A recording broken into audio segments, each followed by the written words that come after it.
So he sent me a message in the morning saying, "Have you seen what the bastards did?" And I'm opening the news, and everywhere it's videos of the flood. And I got scared for my family over there.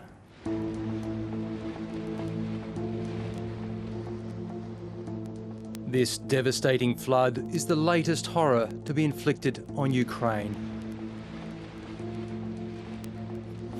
Це вони потім будуть робити нарізку. Vasil and his family came to Australia 10 years ago from the Kherson region. They've since been back to set up an Aussie-style coffee shop in the now flooded city. Anzac, Binks, Lamingtons, flat whites, long legs, you know it. We literally just copy Australian coffee shops back there. But we opened it just a couple of weeks before the invasion. The coffee shop survived the flood. His family home did not. Оце наша вулиця, от ви не бачите. Vasil says his neighbour's home is probably destroyed. Our neighbor's house is one story and it is fully underwater. It was built like 100 years ago, and back then they were building houses out of clay and hay, so definitely their house will be probably collapsed by now. Vasil Borovniak's father was at a nearby hospital awaiting surgery when news of the flood came through, and so he raced home.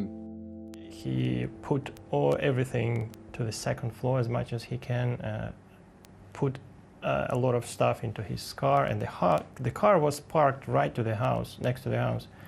It would have been flooded as well if not his heroic jump.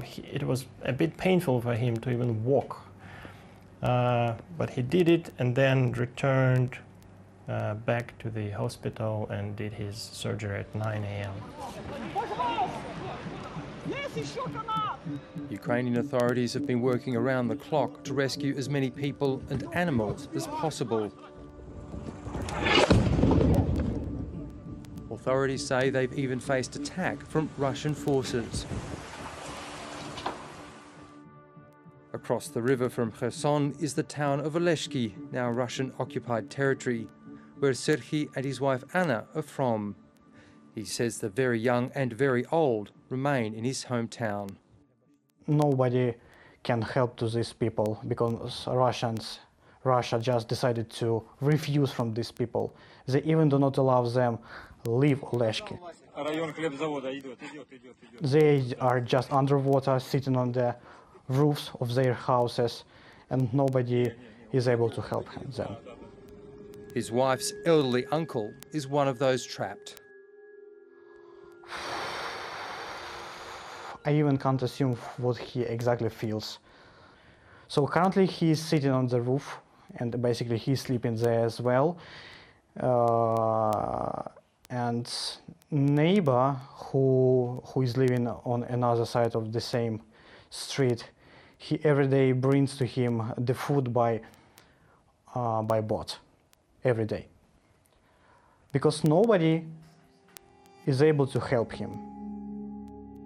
Ukraine says Russia has also attacked rescuers who have attempted to save people in Oleshki. I hated them.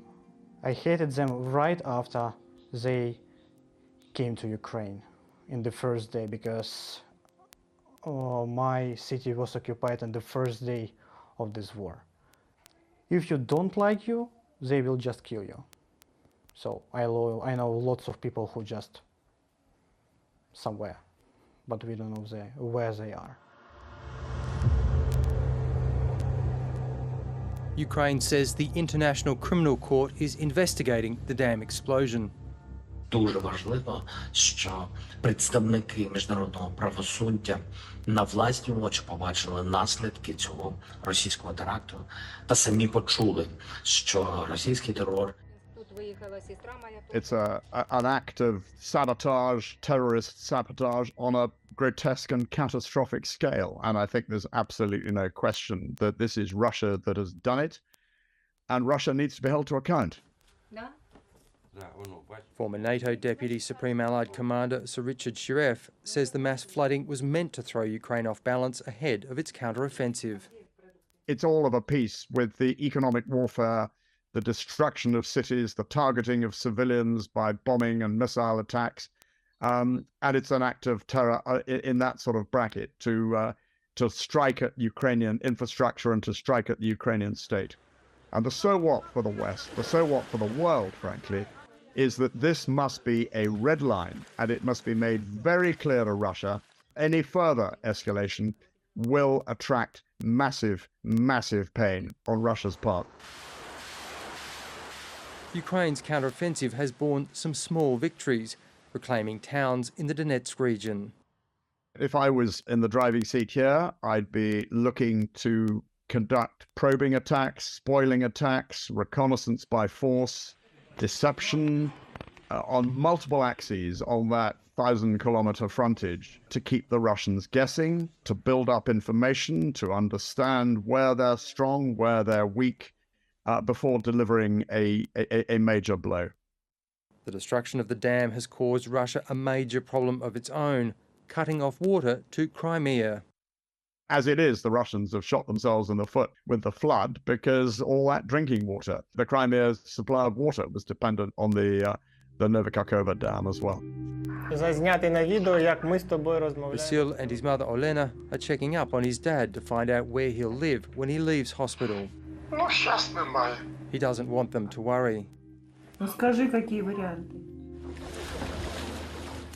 floodwaters aren't expected to recede for at least another week, and the war has no obvious end in sight. We have these hopes because we still believe that we will be able to get back to our homes.